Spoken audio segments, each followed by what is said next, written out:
Cortex is a bad game. It's boring.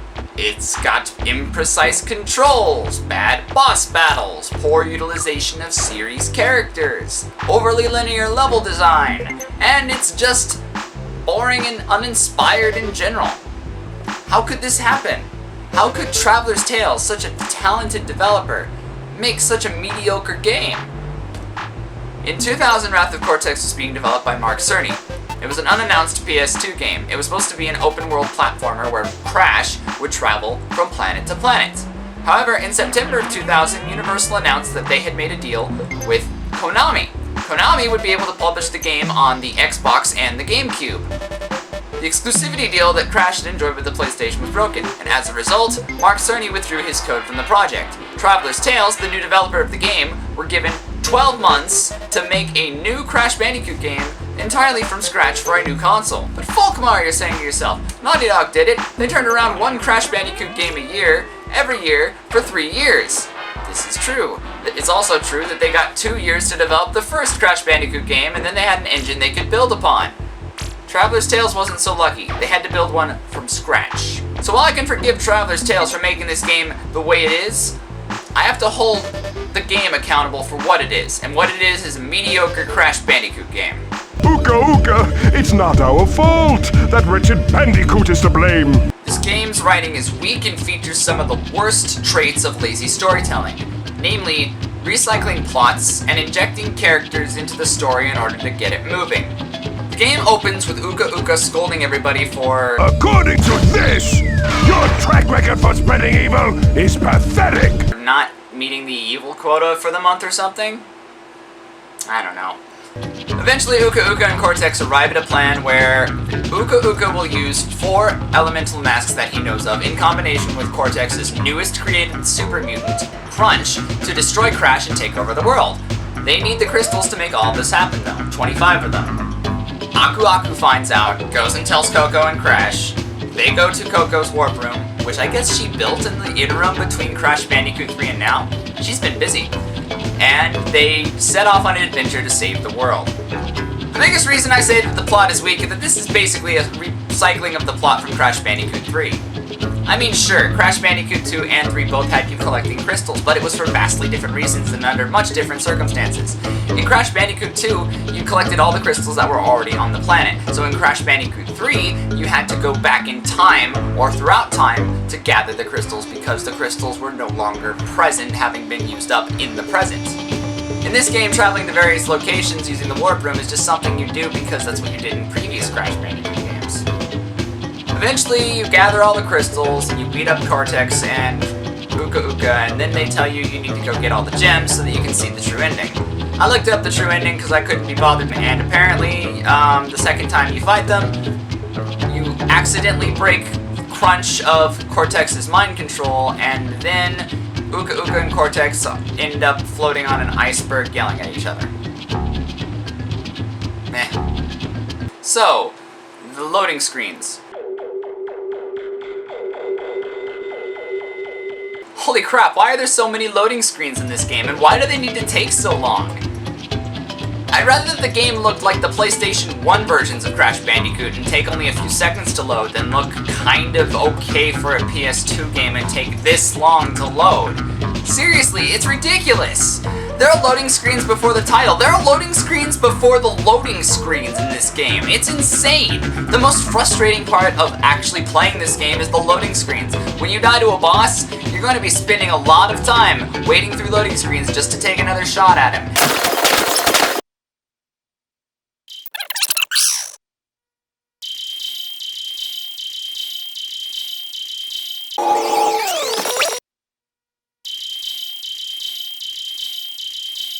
The bosses in this game are weak. Previous Crash games kept it to 1 or 2 gimmick bosses per game. This one has 3. By gimmick bosses, I mean bosses that do not require you to use traditional platforming methods in order to beat them. Like you're flying around in an airplane or a spaceship or riding on a tiger or something. Bosses in the gimmick levels are easy to beat and take only a small investment in time and skill in order for you to advance through the game. Oh, and the bosses themselves...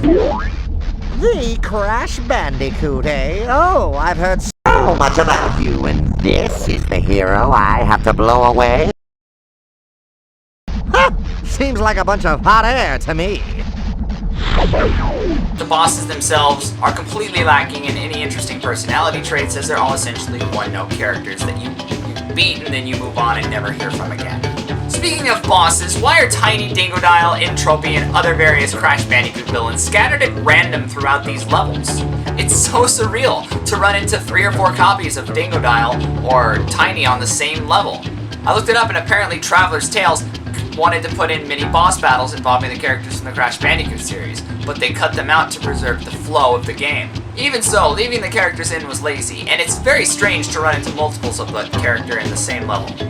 The controls in this game are so imprecise that moving is actually a chore. The controls in this game are imprecise and floaty in general, and it's very bad when you want to jump over something. This would be a problem if your game is supposed to be a platforming game. You can never actually judge your distances in this game correctly. No matter what, by the end of the game, I was still either jumping too far or not jumping far enough to get over obstacles. The only boss battle that requires you to do platforming or any jumping of any description is the boss battle against Wawa, and that may be the only reason it's the hardest boss battle in the entire game. Maybe it's a good thing they over-relied on gimmick levels. Something tells me they did it because they knew the platforming just wasn't that fun. Speaking of gimmick levels, I don't really have a problem with gimmick levels in general. It's when they're overused that I have a problem with them. Every warp room is jam-packed with gimmick levels, and some levels become gimmick levels halfway through, some gimmick levels start out as gimmick levels only to abandon the gimmicks. Some gimmicks are seen and then never seen again, like the jetpack gimmick, which sucks because I really liked that one. It was the only one I felt like I was actually in control of. Some levels feature weird shifts in design that don't really seem to match. For instance, this minecart level starts out as sort of a minecart gimmick level in the West, and then it quickly becomes a futuristic underground lair. I get that it's trying to be a super futuristic mine, but it doesn't really just seem to mesh very well with me. The robot that's actually featured on the box art of the game that you do some platforming with features really stiff, awkward controls and awkward jumps, and it's just not fun to play in general because it breaks up the pace of the game too much. Oh, and Coco. Coco is criminally underutilized. Oh. I love the idea of using Coco in a traditional platforming level, but if you're gonna put her in, make her different somehow to justify her inclusion. As it is, the levels with Coco in this game could easily be played with Crash, and there would be nothing different about them. That's not the way you should do different characters in your video games. You should actually have a different ability for Coco, or something that makes her stand out from Crash. Overall, Wrath of Cortex is a mediocre entry into a great franchise. It's got bad controls, a forgettable story with forgettable characters, simplistic level design, boring boss battles, and it relies too much on gimmick levels and not enough on solid platforming. While it's not the worst game I've ever played, and it's not the worst game ever made by far, it's the worst Crash Bandicoot game I've ever played. And I can't recommend it even to die-hard fans of the franchise. You're only going to be disappointed, and in the whole thing, it's a complete waste of time for everybody involved. Wrath of Cortex? More like Wrath of Vortex. Ha ha ha ha! Am I funny yet? Do I have 1 million subscribers? Did I do it? I think JonTron's calling me. Excuse me. Hi, I'm Volkmar. Thanks for watching. If you like this video, please like, subscribe, and leave a comment in the section below telling me what you thought of this video. Comments are the best way for me to grow and get criticism as an author, and I would love to hear your thoughts. Special thanks to my friend Angela Barnes for giving me this copy of Crash Bandicoot: The Wrath of Cortex. Couldn't have made this video without her. And thank you for watching.